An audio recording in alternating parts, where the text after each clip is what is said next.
You guys got any questions so far? Because I have a lot of fun when I'm doing this stuff, and you guys look like, oh, I don't know what I'm doing here. Yeah. Anyway, guys, think to drink? Guys, bring you thing to eat or drink with you? Okay, wait, hang on to this. Jeez, guys are boring. Okay, yeah, good. When students are starting out, I know for woodwinds there's a certain recommendation. If you have 3rd, 4th, 5th graders that come to you with their families and they say, we want to do percussion, but we want to do it in the most sustainable way, how do you start it? Sustainable way. That's a very interesting term. What I have my percussionists do, first of all, we start with technique, but we read.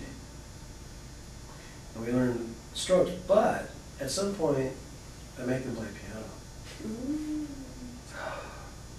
Not piano. Not notes. Wow. Okay, anyway. But you can't, if you don't play piano, you can't play these. Today I'm going to perform some of this stuff for you, so that'll be, we'll wait to see. Anyway, what I would suggest to answer your question is with young students, I would start them out. First of all, I got to tell you something, bells are like the worst choice of instruments ever for young percussionists. They go, I hate these things, they make my ears hurt. And you have to use hard mallets on bells to get any sound out of them. It's like, whoa. Xylophone's the next worst choice. So what happens is I would teach them piano. And what I would do is this, I do this with my percussionists. They learn a piece on the piano, they come right out and they play it on the marimba. They'll fall in love with mallet percussion if you have them play on a marimba. They will not fall in love with it if they have to play bells all the time and xylophone. That's just the way of the world. The xylophone and the bells really are for more accomplished players because it demands much more, technique. Unfortunately, the literature doesn't call for marimba.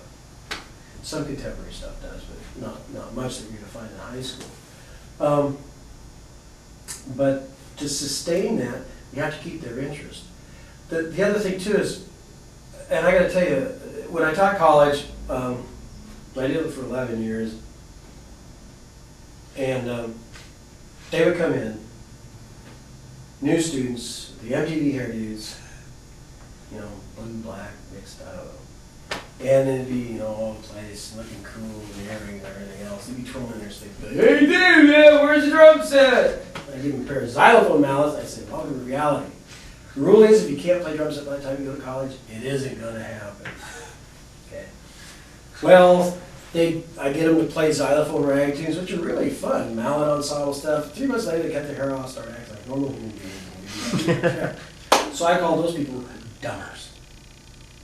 My favorite term for really people who don't know anything about percussion but think they do. No.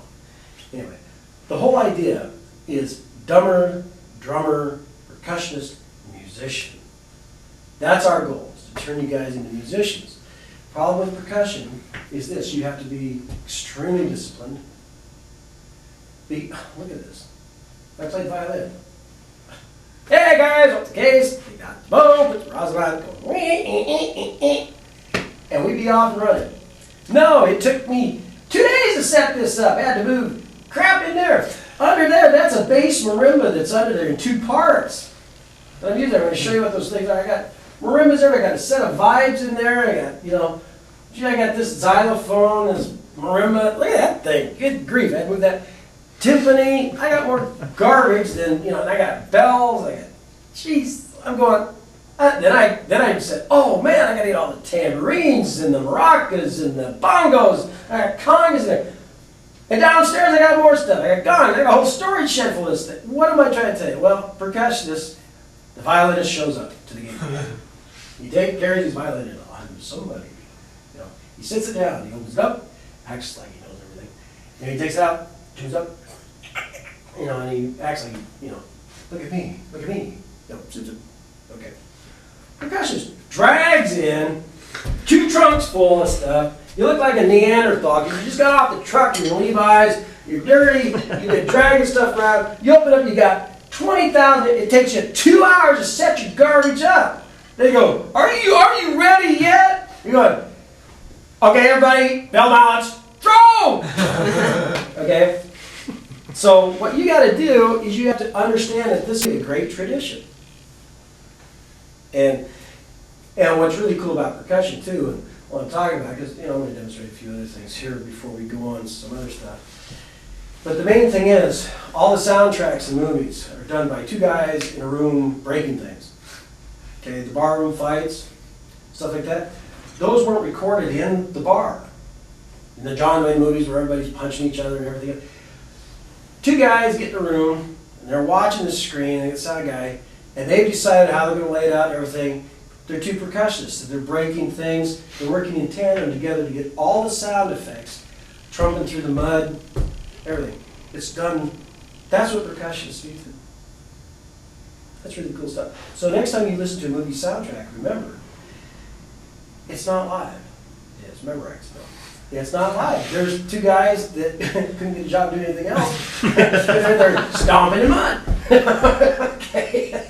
Anyway, so percussion covers a lot of things. Now, the symphony has the timpani player, and everybody puts on a bow tie and, goes to the gig and that sort of thing. Then there are the set drummers. We go to jazz, go play big band, whatever. But for those of us who actually do this, I have to be as proficient on that as this, as that, and I work as a professional pianist too, playing jazz and classical, whatever I got to play. And a lot of my jobs are sight reading. I did the Don Rickles show. It's sight reading stuff. They pull a chart out, and the chart's like 4 pages long, and you're not quite sure if that page belonged here or not. But you're having to sight read the show. On drum set, today I'm going to play some Dave Weckl stuff from one of his things. The other rule I have is I don't listen to other drummers play. As far as I sight read, I have to practice that because that's how I make my living. Okay. So that's just what you have to do. Now to get to that point, you have to have basically you work on this, you work on perfect technique, you work. And when I was practicing, I practiced 6 and 8 hours a day for years. But man, it was worth it. Oh, by the way, that was still carrying being a full-time student and still working a job and everything else. Okay? It can be done. How dedicated are you? That depends. I mean, if you really want to be good, you want to do it right, you want to go play in a garage band and go beat on tubs, that you can do that too. I mean, you're all capable of doing that. I'm like, I do. I play with the garage band and I beat on tubs. What's wrong with that? He's the youngest of my 4 sons, and they've all been through the music thing. And but for the most part, being a percussionist is a respectable trade. As a matter of fact, it takes more to be a percussionist than any other instrumentalist. It just does. You have to be more on top of things. You have to understand more about things. You have to you have to understand tuning. You have to understand sticks. I make my own. I'll give you that. I make my own marimba balance. You got to be able to wrap them, because if you don't, you can't afford to be a percussionist. It's not because I'm so talented, it's because I don't have any money. So anyway, you have to remember, it's an economic thing. Okay, so anyway, you guys have any questions so far?